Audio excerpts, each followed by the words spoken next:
AITA for going to my parents' house and leaving my fiancé at home after she said she wanted to bring her own food for Thanksgiving. You know that moment when you're so stunned by what someone says that you can actually hear your own heartbeat in your ears? That was me, standing in our kitchen, phone in one hand, the other bracing myself on the counter, trying to understand how this turned into a fight. Thanksgiving was supposed to be simple this year, sweet even. After 3 years, in a long-distance relationship, my fiancé and I were finally living in the same city. Same apartment, same routine, first real fall together. And when my mom called to invite us to Thanksgiving, I didn't think twice. I said yes immediately. My parents live a few hours away, and they've been dying to see us together again, especially since this was her first time spending Thanksgiving with them. It was supposed to be a milestone. I imagined the classic scene. Family gathered around the table. My fiancé meeting cousins she's only seen in blurry video calls. My mom proudly putting down her famous stuffing and everyone laughing loud and warm and full of gravy. But no, that's not how it went. When I told her about the invitation, she nodded, asked what would be served. And I said, the usual turkey, mashed potatoes, green bean casserole, cranberry sauce, my mom's stuffing, pies. Before I could finish, she made a face, a full body face. Like she'd just stepped on something foul. Ugh, she said. I'll go, but I'm bringing my own food. I blinked. Your own food? Yeah, she said casually, like it was no big deal. I'm tired of the same bland stuff every Thanksgiving. I want to try something new. Something with more flavor. I'll just cook something and bring it with me. She said it like it was the most reasonable request in the world. Like she wasn't about to walk into my mom's kitchen with a dish like some culinary protest sign. I stood there for a second, stunned. You've never even had my mom's cooking, I said. How do you know it's bland? She shrugged. It's all the same. Turkey and gravy and carbs. I grew up eating it every year. It's dry and boring. I want to actually enjoy Thanksgiving for once. I told her calmly at first that bringing your own cooked meal to someone else's Thanksgiving is basically announcing you don't trust their food. It's a slap in the face, especially for someone who's never even tasted what they're rejecting. She pushed back, said she wasn't going to sit there and eat food she didn't like just to make my mom feel good. That it was better to bring her own food than ask my mom to make something special just for her. Like this was some generous compromise. I tried explaining again, slower this time. It's not about asking my mom to make something else. It's about respecting her table. It's about not showing up with your own full-blown meal like you're too good to eat what's been offered. She didn't see it that way. She started saying I was being controlling, that I was overreacting, that if I loved her, I'd want her to be comfortable and well-fed. I'm not going hungry just to make your mom feel good about her menu, she said. I want something with flavor, okay? I want to actually look forward to what I eat. I stared at her, waiting for her to realize how harsh that sounded. Waiting for her to acknowledge what it meant to say that to the person whose mom was cooking that meal. But she didn't flinch. She doubled down. She started getting teary, called me a jerk, accused me of making a huge deal out of nothing. It's just food, she kept saying. It's not just food, I said. It's Thanksgiving, it's family, it's tradition. It's literally the most loaded meal of the year. And you want to walk into my mom's house with a plate of your own, cooking and pretend like that's not a big deal? It spiraled from there. She refused to budge. I refused to back down. Eventually, I said the words I didn't think I'd have to say. If you're insisting on bringing your own food, then don't come. And then I left. Packed a bag, threw it in the trunk, got in the car, and drove hours to my parents' house with a gnawing pit in my stomach and her voicemails filling up my inbox.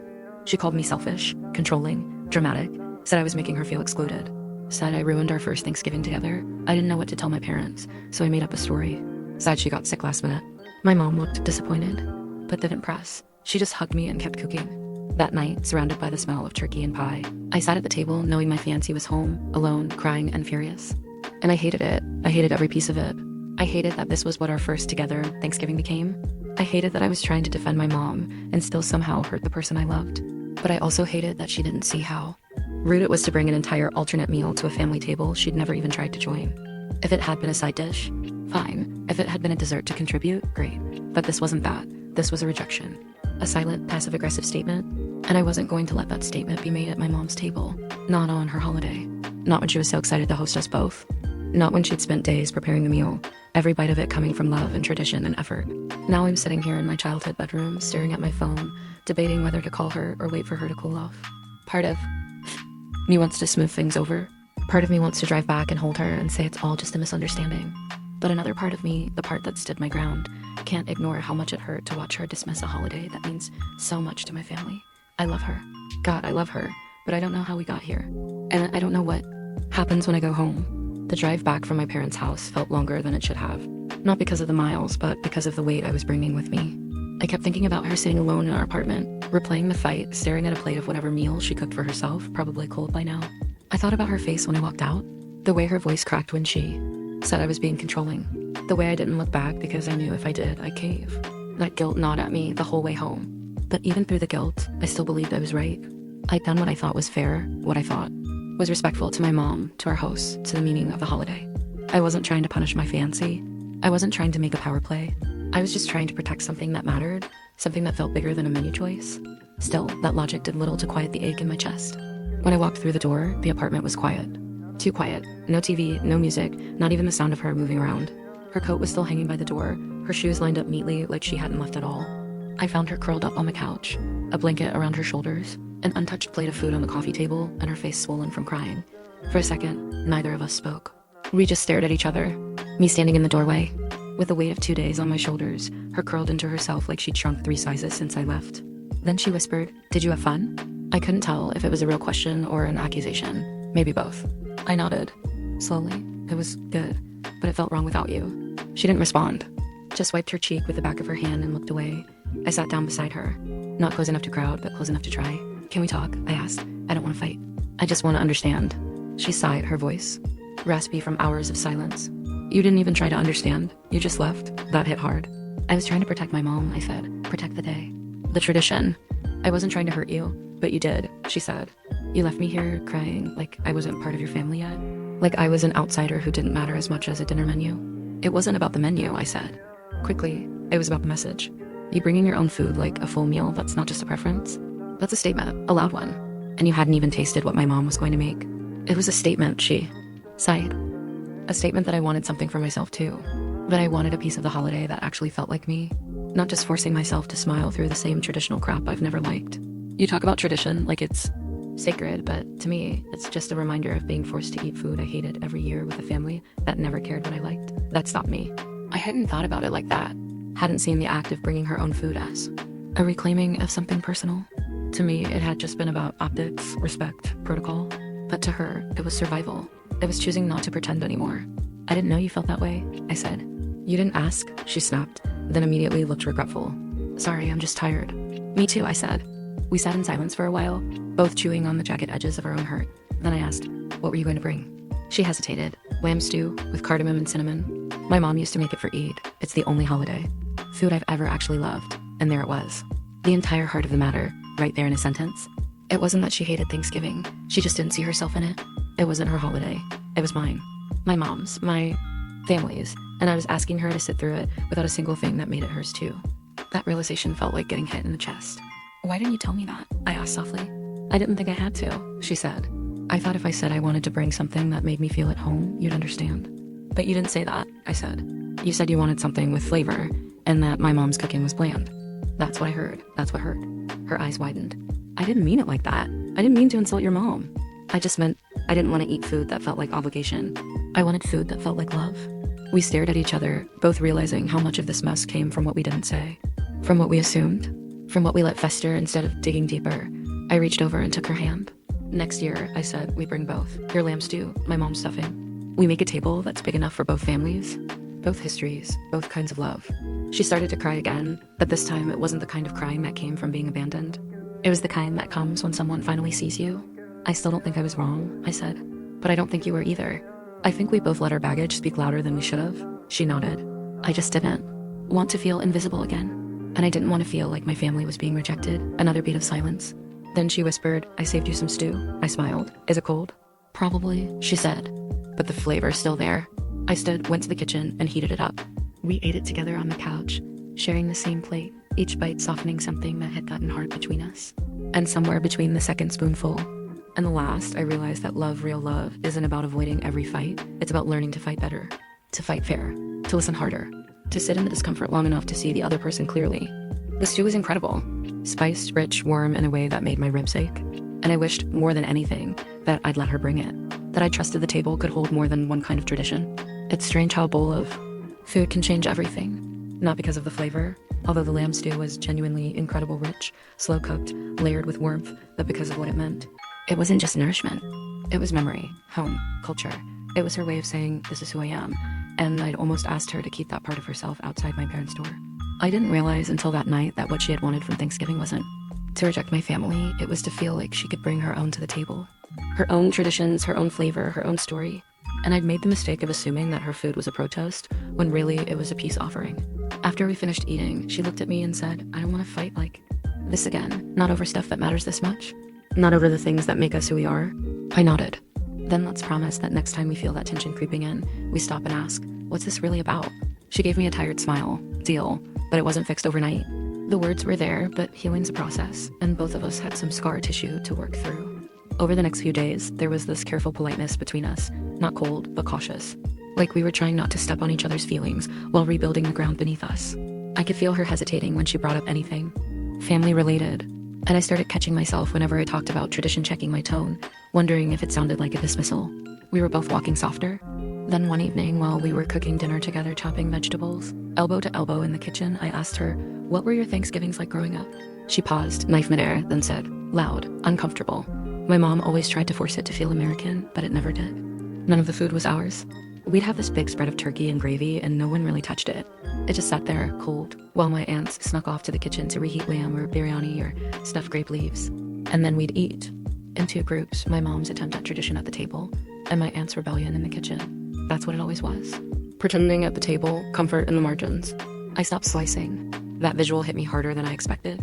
2 Thanksgivings in the same house. One for appearances, one for survival. You ever wish it was just one? I asked. She shrugged. I wished someone had asked what we actually liked, what we actually wanted, but no one did. They just assumed Thanksgiving had to look a certain way, and we had to squeeze ourselves into it. And that's when it clicked for me, how I had done the exact same thing. I'd inherited a version of Thanksgiving that was so familiar, so automatic, that I hadn't thought twice about it. I never asked if it made her feel seen. I just expected her to blend in. Next year, I said, we host, here, our home. Your lamb, my mom's stuffing, all of it, side by side. She looked up. You really think your family would go for that? If they don't, that's on them. But I think they will. I think if they taste your cooking, they'll understand. Her smile that night was the first real one I'd seen since the fight. And it reminded me why I wanted to marry her in the first place. Because she's fierce about the things that matter. Because she stands up for herself, even when it's uncomfortable.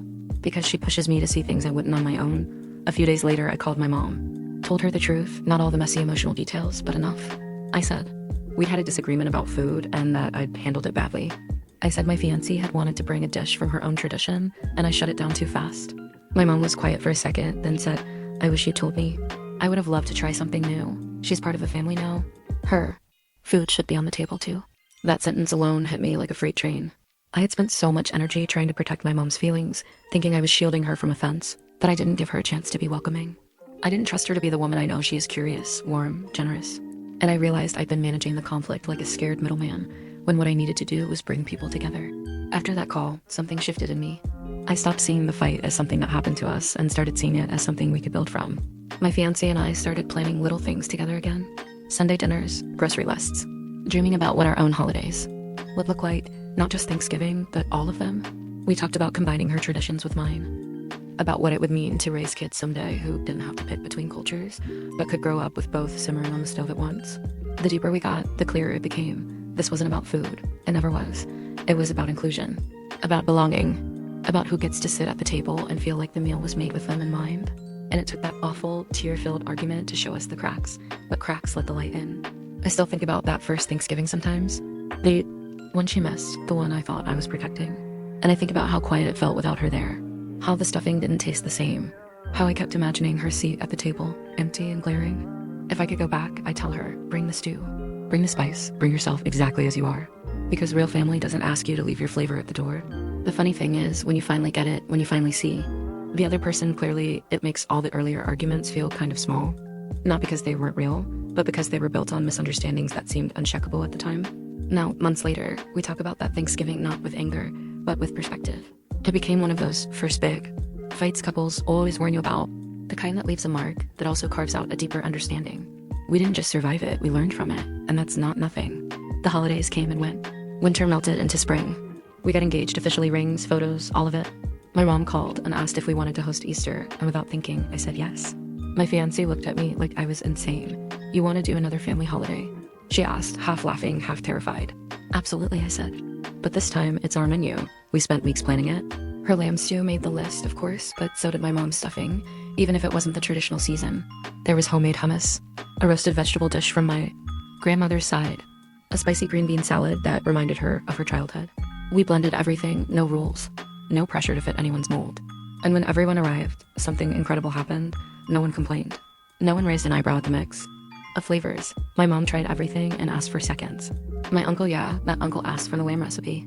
It wasn't perfect, nothing ever is, but it was real, it was honest, it was us. After dinner, as we were clearing plates and stacking dessert on the counter, my fiancé pulled me aside and whispered, "You see this? This is what I wanted, not to replace anything, just to add." That moment stuck with me, because I realized how close I came to denying her that. How easy it is to gatekeep traditions, not out of cruelty, but out of fear that change means loss.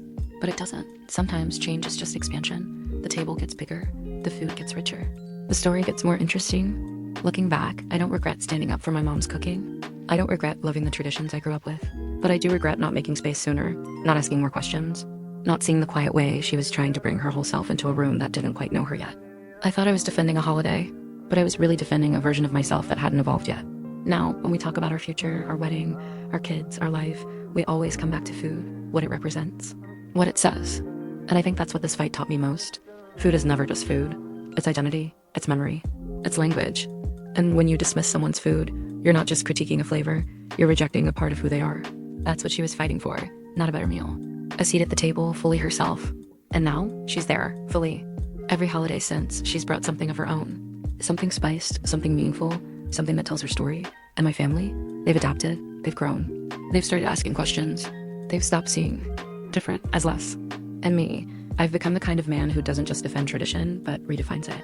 I'll never forget the Thanksgiving we spent apart, but more importantly, I'll never forget the one we built after, because that was the first time I really understood what it means to create a family, not just inherit one. And if anyone ever asks whether I was the asshole for leaving her behind that day, I'll be honest. No, I wasn't the asshole for standing up for my mom, but I was wrong for not standing beside my fiancé at the same time. And now, every holiday, every shared table, every clinking glass and passed dish is a reminder, love doesn't live in tradition alone. It lives in the spaces we make for each other to belong.